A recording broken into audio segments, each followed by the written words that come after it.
Welcome to Classroom 2 Courtroom. Here's your host, Scott Benton. Hey everyone, it's Scott Benton. I'm the host of the Classroom to Courtroom podcast. How are you? We are a podcast dedicated towards showing you how easy it is to transition from being a law student into your professional career as an attorney. And we're going to show you that practicing law is actually fun and engaging. It's going to be a fun transition for you to begin your legal career as an attorney that you've worked so hard for, and you finally passed the bar and got your bar ticket.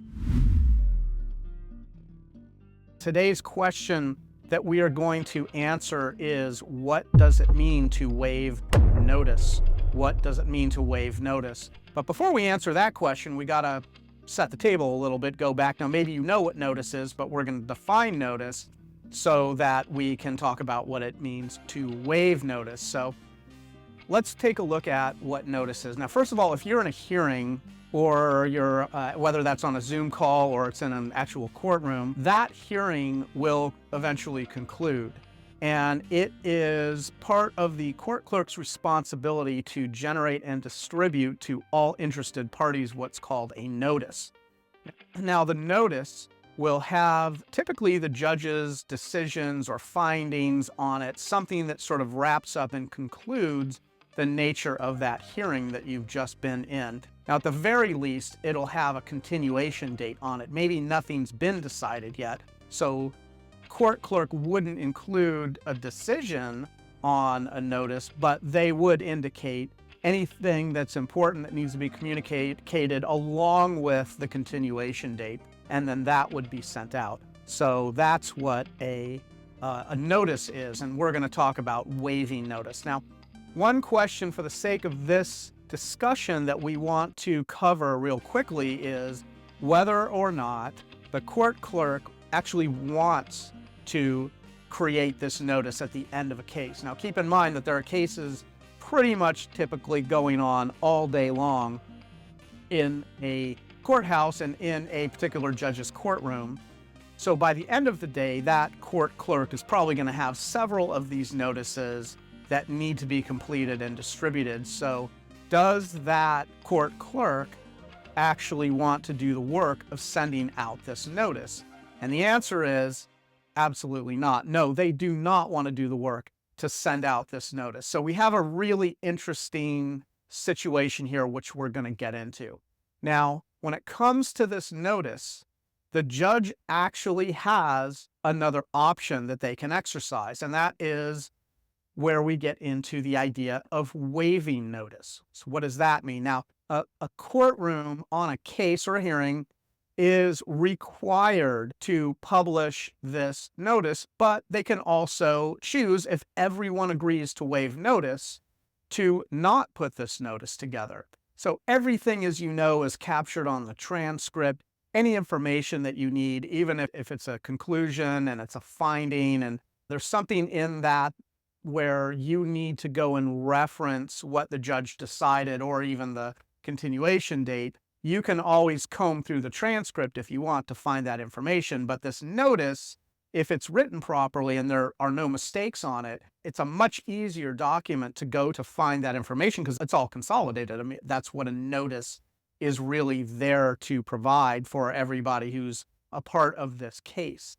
But the judge can choose to waive the notice, but the judge has to get a consensus. Every single attorney must agree to waive notice. So what the judge will start to do is ask every single attorney, do you provide this court permission to waive notice? The attorneys, one after another, will say, yes, we provide our permission to waive notice. And if they get all of the attorneys to waive notice, then that notice can be waived. And that means the court clerk is going to be a little bit happier because instead of doing, let's say, 5 notices or 10 notices that day, they only have to do 4 or 9 notices, as the case may be.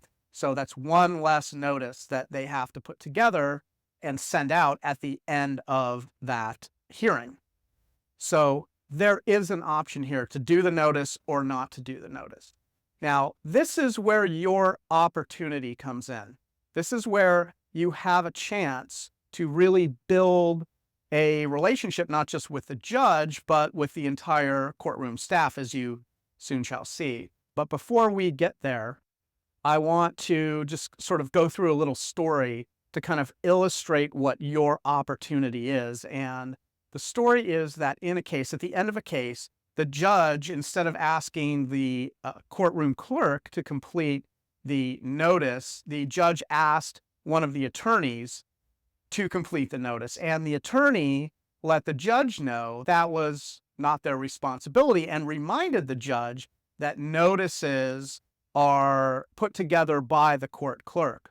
Now, before the judge could respond, the opposing attorney stood up and volunteered to put that notice together. Just stood up and volunteered. And the first attorney got very quiet because the first attorney realized that they had made a mistake. And the second attorney volunteered to put together the notice so the courtroom clerk didn't have to do it. And the judge immediately brightened up and smiled and was very happy and said, "Of course, yes, thank you. You can put the notice together and make sure that gets distributed." So the second attorney, in a sense, won the day because from that point forward, the judge was very grateful to the second attorney. The courtroom staff knew that attorney's name, and everybody in that room, except maybe for the first attorney, was very grateful for the second attorney because it lessens the burden of work that the courtroom clerk has to put together, certainly. And on behalf of that courtroom clerk, the judge thanked that attorney for taking on that work and getting that notice out.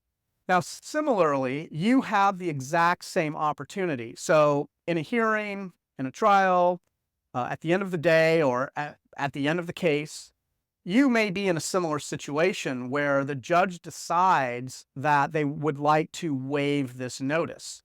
And so the judge is going around to all the attorneys and, "Do you agree to waive the notice?" But you don't want to be that person that agrees to waive the notice. You don't want to be that person. You don't want to essentially be that first attorney who gets very quiet and realizes the mistake they made.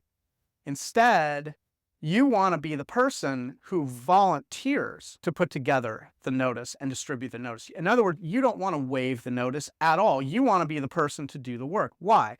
Because it builds goodwill with the court. It builds goodwill with the courtroom staff. You are lessening the work they have to do, but also it's also going to benefit you as well in your case, because a lot of times there are notices that are being put together by the courtroom staff, by the court clerk, and there's so many of them or they're really busy, and just by virtue of the pressure that's on them, mistakes get made. This is your opportunity to make sure that everything on that notice is written correctly and that there are no mistakes. You can really put that together and control that a little bit more so that you have the information that you need as you need it for your case and for your client.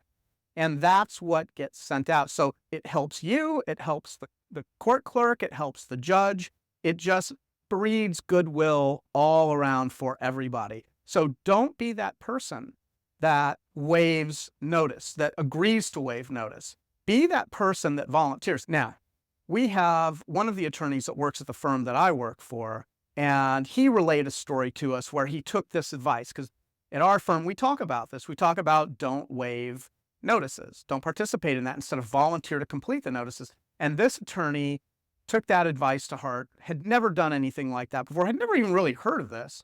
And when that moment came up where the judge was asking to waive notice, this attorney in our firm stood up and volunteered to write the notice. And the judge kind of looked up. It was on Zoom. This attorney told us the story the other day. The hearing was on Zoom, and the judge stopped and kind of looked up at this attorney on the Zoom camera and smiled and brightened up and said, "Thank you, counselor. Thank you. Yes, of course you can put together the notice. Thank you so much for doing that." And our attorney couldn't believe and see, here's the thing. They never forgot his name from that point forward. They always remembered him because of that gesture of goodwill. And that's exactly the type of response that you want to give the court. It's going to generate all kinds of positive feedback loop that's going to come back to you. And then you'll have the information that you need. You know for sure, conclusively, that you're going to have all of the information you need to move your case along. You won't have to go back to the transcript. You won't have to sort of fish around for any of the information that you need. It'll be right there. And you'll know that because you're the one that put it together. So there's a lot of thankfulness, gratitude that's going to come out, and it really sort of becomes a shortcut to finding any of the necessary information you need for your case. So the tip is never, ever waive notice. Always be that person that volunteers to put that notice together.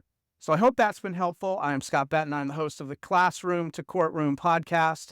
And if you like this material that you're being presented and you want to receive an alert every time we put out a new podcast episode, you can go to our website. Our website is classroom2courtroom.com. That's classroom, the number 2, courtroom.com. You can put in your name and your email address, and whenever we have a new episode that we're going to publish, we will send out an alert to let you know that is now available, and you can go and watch our new podcast episode. And if this is material that you enjoy, please don't forget to like, subscribe, and share. We hope to see you on the next episode of the Classroom to Courtroom podcast, and until then, we hope you'll join us in making the world a better place, one client at a time. Thank you so much, and take care. Thanks for joining us on Classroom to Courtroom, the podcast designed to help launch your first-time legal career. If you have any feedback or ideas for episodes you'd like to hear, you can always find us at classroom2courtroom.com, where you can leave comments, ask questions, and even join our online community. And always remember, by becoming an excellent and confident practicing attorney, you actually make the world a better place. Now get out there and master the art of practicing law.